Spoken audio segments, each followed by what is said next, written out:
진정한 부흥이란 사람이 만들어내는 것이 아니라 전적인 하나님의 주도 가운데 이루어지는 것입니다. 내가 하나님을 찾아가는 것도 중요하지만 우선하는 것은 하나님이 나를 찾아오시는 겁니다. 그분이 나를 찾아와서 내 안에 자리를 잡으시고 내 안에 있는 모든 것을 하나님의 뜻 가운데로 변화시켜 나가는 것이 부흥인 거예요. 그래서 부흥을 경험하게 되면 하나님을 향한 끝없는 갈망과 목마름이 생기게 됩니다. 그 상태 자체가 부흥입니다. 그래서 부흥을 경험하는 모든 사람들은 하나님을 향한 거룩한 열심이 일어나게 됩니다. 인간이 만들어내는 부흥은 사람을 지치고 피곤하게 만들지만 하나님이 주도하는 부흥은 독수리 날개쳐 오름 같은 비상의 영성을 우리에게 주는 것이죠. 본문의 주제를 가지고 한번 말씀을 살펴보도록 하겠습니다. 전체 주제는 하나님의 나라를 열망하라입니다. 오늘 그 첫 시간인데 하나님의 나라를 열망하기 위한 단계들을 한번 살펴보도록 하겠습니다. 우리 1절 말씀 다 같이 함께 읽어보겠습니다. 시작. 데오빌로여, 내가 먼저 쓴 글에는 무릇 예수께서 행하시며 가르치시기를 시작하심부터. 아멘. 1절에는 사도행전을 누가 썼는지 누가 받는지를 언급하고 있어요. 이 사도행전의 수신자, 받는 사람이 누구라고 되어 있죠? 데오빌로요 되어 있죠. 데오빌로는 원래 이름이 아니라 별명 같은 거예요. 두 가지 단어가 합성된 건데 데오스, 하나님, 필로스, 사랑하다 라는 두 단어가 합쳐진 겁니다. 그러니까 데오빌로라는 말은 하나님을 사랑하는 사람이에요. God lover를 의미합니다. 그러니까 이 사람은 어느 순간에 하나님을 정말 사랑하는 사람이 된 것이죠. 그러면 수신자는 데오빌로이고 누가복음은 사도행전은 누가 썼을까요? 누가 썼을까요? 누가? 답을 알려드렸죠. 누가가 썼어요. 이 사도행전은 사도가 쓴 게 아니라 누가가 썼습니다. 여러분, 신약성경이 전체가 27권이잖아요. 그 27권 분량 가운데 가장 많은 분량을 쓴 사람은 그 저자는 누가 썼을까요? 누가입니다. 누가가 가장 많은 분량을 썼어요. 여러분, 권수로 따지자면 바울이 제일 많습니다. 하지만 분량으로 따지면 누가가 제일 많아요. 특별히 이 사도행전은요, 누가복음과 연결됩니다. 원래는 한 권의 책이었는데 갈라진 거예요. 마치 드라마가 인기가 좋으면 시즌 1, 시즌 2가 있듯이 당시 성경을 파피루스라고 하는 이 나무 같은 걸로 만들었기 때문에 굉장히 큰 공간에 책이 있었습니다. 그래서 나눠 놓은 거예요. 누가복음은 십자가를 중심으로 위로 올라가는 이야기고요. 사도행전은 십자가를 중심으로 세상으로 뻗어나가는 이야기입니다. 그래서 이 누가복음과 사도행전의 글쓴이와 수신자가 동일합니다. 확인해 볼까요?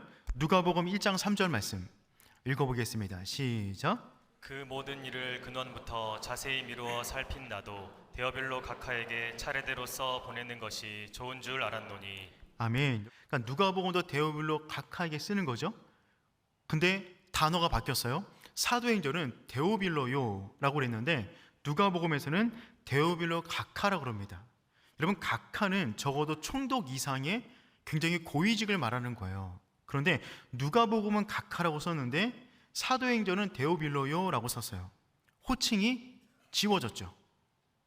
즉 무엇을 말해주고 있냐면 이들이 복음 안에서 오랫동안 교제를 나누다 보니까 그들이 갖고 있던 모든 사회적 지위가 그리스도 복음 안에서 녹아지고 복음 안에서 뜨거운 형제에만 남은 거예요. 여러분, 누구나 복음 안에서 교제를 나누게 되면 우리 가운데 붙어있는 거추장스러운 수식어는 사라지고요, 서로를 향한 존중과 배려만 남아있는 것이죠. 저는 바라기는 오륜의 모든 공동체가 그런 모습 되기를 소망합니다. 이 밖을 나가면 서로에게 불려지는 또 다른 직함과 직위가 있겠지만 이 안에 들어오는 순간 그리스도 안에서 우리가 온전한 진정한 코이노니아를 누릴 수 있는 저와 여러분 되기를 소망합니다. 특별히 누가는 사도행전을 시작함에 앞서 그 전 요한복음, 누가복음의 내용을 까먹을 수도 있잖아요. 우리도 왜 시즌2가 시작하기 전에 한번 이 줄거리 같은 게 나오지 않습니까?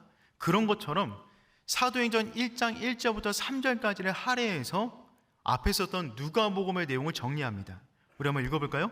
1장 1절부터 3절까지입니다. 시작. 데오빌로여, 내가 먼저 쓴 글에는 무릇 예수께서 행하시며 가르치시기를 시작하심부터 그가 사도들에게 성령으로 명령하시고 승천하신 날까지의 일을 기억하였노라. 그가 고난받으신 후에 또한 그들에게 확실한 많은 증거로 친히 살아계심을 나타내사 40일 동안 그들에게 보이시며 하나님 나라의 일을 말씀하시니라. 아멘. 1절부터 3절까지 전에 썼던 누가복음의 내용을 정리하고 있는데 요약하면 다음과 같아요. 예수님의 탄생과 그분의 죽음에 대한 이야기를 기록했고요. 특별히 3절 말씀 보니까 그분이 죽으셔서 부활하신 다음에 40일 동안 이 땅 가운데 거하셨습니다. 근데 그때도 하신 말씀이 무엇이냐면 하나님의 나라의 일을 말씀하시니라. 즉 예수님은 그분의 모든 메시지가 하나님 나라의 일을 말씀하신 거예요. 여러분 생각해 보세요. 그분이 십자가를 지시고 죽으셨어요. 그리고 40일 만에 부활을 하셨는데 부활하신 이후에 바로 승천하신 것이 아니라 이 땅 가운데 40일간 머무실 수밖에 없었습니다. 왜냐하면 꼭 하고 싶은 이야기가 있었거든요. 여러분 죽음에서 부활하셔서 바로 올라가지 않고 이 땅에서 40일 동안 머물 정도로 해야만 했던 그 이야기, 너무나 중요한 그 이야기, 그것이 뭐냐면 하나님 나라의 일이에요. 그만큼 하나님 나라라는 이 주제는 예수님의 모든 메시지에 굉장히 중요한 부분이 됩니다. 예수님의 인생의 맨 마지막에 하나님 나라를 말씀하셨는데 실은 예수님은 맨 처음부터 하나님 나라를 말씀하셨어요. 마가복음 1장 15절 말씀 읽어볼까요? 시작. 이르시되 때가 찼고 하나님의 나라가 가까이 왔으니 회개하고 복음을 믿으라 하시더라. 아멘. 이 말씀이 맨 처음 예수님께서 하신 말씀인데 이때도 어떤 말씀하셨다고요? 하나님 나라를 말씀하셨어요. 맨 마지막에도 하나님 나라를 말씀하셨고 부활하신 다음에 이 땅에 40일간 머무시면서도 하나님 나라의 일을 말씀하셨어요. 그러니 여러분 하나님 나라를 소유할 수 있는 오륜의 성도 되기를 축복합니다. 너무나 중요한 주제예요. 우리가 하나님 나라 속으로 들어가는 것입니다. 하나님 나라를 경험한다는 것은요 공간의 개념이 아닙니다. 이것은 다스림의 개념이에요.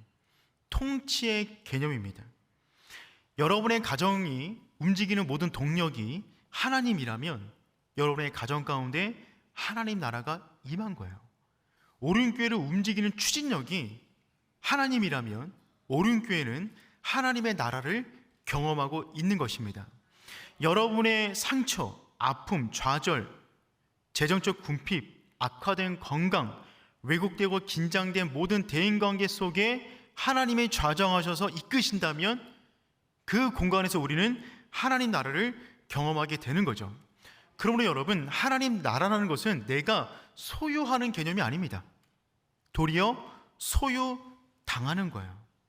내가 하나님 나라를 쳐들어가 정복하는 것이 아니라 내 심령이 하나님으로 말미암아 정복당하는 그 경험, 그것이 바로 하나님 나라를 경험하는 거예요. 하나님이 우리 안에 들어오세요. 좌정하세요. 자리를 잡으세요. 그러면 어떤 일이 벌어지냐면 우리 가운데 영향력을 넓혀가십니다. 계속해서.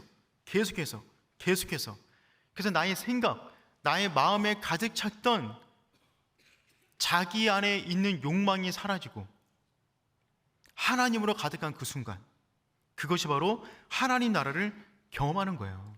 그래서 하나님 나라를 경험하는 모든 사람들은 그 앞전에 반드시 자기 소멸을 경험합니다. 자기가 사라지는 거예요.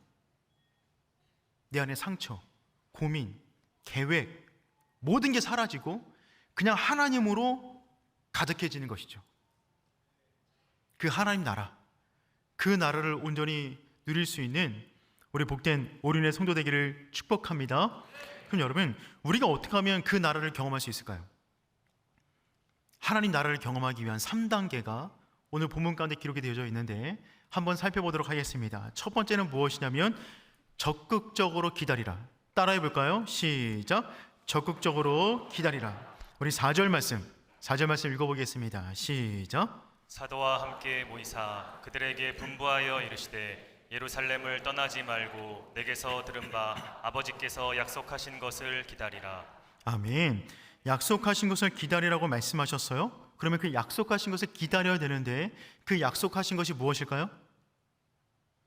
5절 말씀에 구체적으로 말해주고 있습니다. 우리 5절 말씀 읽어보겠습니다. 시작. 요한은 물로 세례를 베풀었으나 너희는 몇 날이 못되어 성령으로 세례를 받으리라 하셨느니라. 아멘. 그러니까 약속하신 것은 무엇이죠? 성령의 세례를 말하는 거예요. 왜냐하면 하나님의 나라의 원동력은 성령이기 때문에 기다려서 성령을 받아야 하나님 나라를 경험하게 되는 거죠. 특별히 5절에서 말하고 있는 성령으로 세례라고 말하는 이 부분은 세례 요한이 베풀었던 물 세례하고 다른 것입니다. 이것은 내가 하나님의 주도권 안에 들어가는 거예요. 사도행전에 벌어졌던 모든 부흥은 성령의 세례로 말미암아 하나님의 통치가 펼쳐지는 이야기입니다. 여러분, 십자가를 받다고 해서 거듭나는 게 아니에요. 부활한 예수를 받다고 해서 거듭나는 게 아니에요. 성령 세례를 받아야 십자가 사건이 내 사건 되는 겁니다. 성령 세례를 받아야 부활 사건이 내 사건 되는 거예요. 성령 세례를 받아야 살아계신 하나님이 진짜 내 안에 살아계신 하나님으로 느껴지고 임재하고 동행하게 되는 것입니다. 그럼 여러분, 우리 인생 가운데 정말 중요한 것은 그분의 충만, 성령 세례를 받는 것입니다. 위로부터 주어지는 능력을 받아야 돼요. 근데 여러분, 이 기다림이라는 이 단어는요, 특별히 4차 산업시대를 살아가는 우리에게는 익숙하지 않은 단어입니다. 4차 산업시대의 문명의 발전이라는 것이 결국 우리의 시간을 단축시켜주는 것이거든요. 덜 기다리게 만들고 효율을 높이는 것, 그것이 핵심이잖아요. 그래서 예전 같은 경우는 버스, 택시, 지하철 오래 기다렸거든요. 언제 오는지도 몰랐습니다. 그냥 안 오면 안 왔고 오면 오는가 보다 그냥 내내 기다렸거든요. 지금은요, 스마트폰으로 분 단위로 확인합니다. 1분만 늦게 와도 어떻게 되죠? 뚜껑이 열립니다. 우리는 1분도 기다리지 못하는 거죠. 여러분, 여러분의 인생의 계획을 세우셨습니까? 세우셨길 축복합니다. 인생의 계획을 세웠는데 그 계획 가운데 혹시 기다림이라는 구간이 있나요? 여러분이 세우는 인생의 계획 가운데 기다림이라는 구간이 있나요? 근데 여러분, 하나님은 우리를 향한 인생의 계획 가운데 반드시 기다림이라는 시간을 두십니다. 그 기다림은 하나님이 일하시는 시간이기 때문에 그래요. 그런데 여러분, 생각해 보겠습니다. 몇 날이 못되어 성령으로 세례를 받으리라 말씀하셨어요. 그래서 120명의 제자들이 마가다락방에 모였습니다. 그냥 서로 처음에는 멀뚱멀뚱 눈만 쳐다봤겠죠? 우리 이제 뭐하지? 언제까지 기다리지? 하루가 지났어요. 이틀이 되었어요. 3일이 되었어요. 4일이 되었어요. 할 게 없어요. 차라리 나가서 뭐 하라면 하겠는데 가만히 멀뚱멀뚱 있는 겁니다. 그러니까 뭐 해요? 기도하게 되는 거죠. 여러분, 기다림이라는 것은 하나님을 온전히 신뢰해야만 할 수 있는 거예요. 성령을 기다리라는 말은 적어도 3가지 의미를 포함하고 있는데, 첫 번째는 성령님보다 앞서지 않겠다는 겁니다. 하나님을 믿는 사람만 할 수 있어요. 두 번째, 성령님에게 나의 시간을 맞추겠다는 거예요. 여러분보다 뭔가 높은 어떤 분을 만나게 되면, 약속을 잡게 되면 우리가 그분 시간에 맞춰서 기다리는 거잖아요. 마찬가지로 성령을 기다린다는 말은 무슨 말이냐면 하나님의 권위를 인정한다는 겁니다. 세 번째, 성령님을 기다린다는 것은 가장 역동적인 믿음으로 내 안에 견디고 있다는 것입니다. 여러분, 기다리는 그 순간 무기력하게 그냥 축 처져서 아무것도 안 하는 시간이 아니에요. 사실 무언가를 할 때보다 기다릴 때 우리 마음이 더 복잡합니다. 더 급합니다. 우리 생각이 더 복잡해요. 그 모든 거 다 잡아서 하나님께서 말씀하셨으니까 여기 머물러 있는다는 것, 내 몸을 지키고 있다는 것, 역동적인 믿음이 없는 사람은 할 수가 없는 거죠. 그래서 여러분, 성령님을 기다린다는 말은 무슨 말이냐면 우리가 하나님께 올려드릴 수 있는 최고의 순종의 행위입니다. 그 자체가 최고의 찬미예요. 그 자체가 최고의 경배의 순간이 되는 것입니다. 하나님을 믿습니까? 잠잠히 기다리셔야 됩니다. 하나님을 섬기다라는 영어 표현을 보면 기다리다라는 문구가 들어가 있죠. Wait on God. 하나님을 섬기는 방법은 그분을 기다리는 거예요. 그 은혜를 경험하는 저와 여러분 되기를 축복합니다.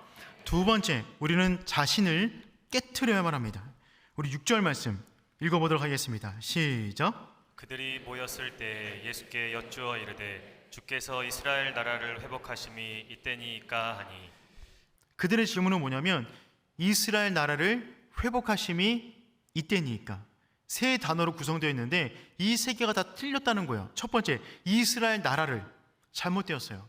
하나님의 나라는 하나의 지역적 개념이 아닙니다. 우주적인 개념이에요. 하나님의 나라는 한 지역이 담을 수가 없어요.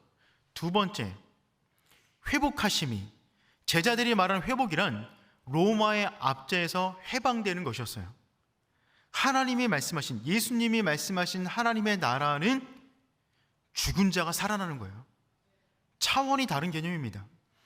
이때니까, 지금입니까? 라고 질문하는데 그것도 잘못되었어요. 하나님의 나라는 지금 갑자기 확 다가오는 개념이 아닙니다. 그 개념이 아니라 점점 확대되는 나라예요. 여러분 안에도 하나님 나라가 이미 임한 줄 믿습니다. 그 나라를 우리가 계속해서 확장시켜 나가는 거죠. 그럼 여러분, 하나님 나라를 온전히 경험하기 위해서는요, 우리가 붙잡고 있는 기존의 틀이 깨져야 돼요. 기존의 틀이 깨지지 않는 한 하나님 나라에 대한 개념도 잡을 수 없을 뿐더러 그 나라를 누리지도 못합니다. 여러분, 현대사회를 붙잡고 있는 가장 무서운 신, 그 신은 뭐죠? 자신이에요. 우리가 신되었어요.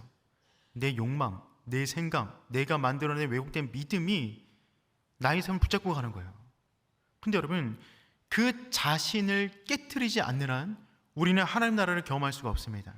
자신을 신으로 삼은 사람들은 곧 두 번째 신을 만나게 됩니다. 그 신의 이름은 배신이에요. 자신을 믿는 사람은 자신이 만들어 놓은 함정에 스스로 걸려 그것에 넘어지는 거죠. 학력을 믿는 사람은 학력 때문에 넘어집니다.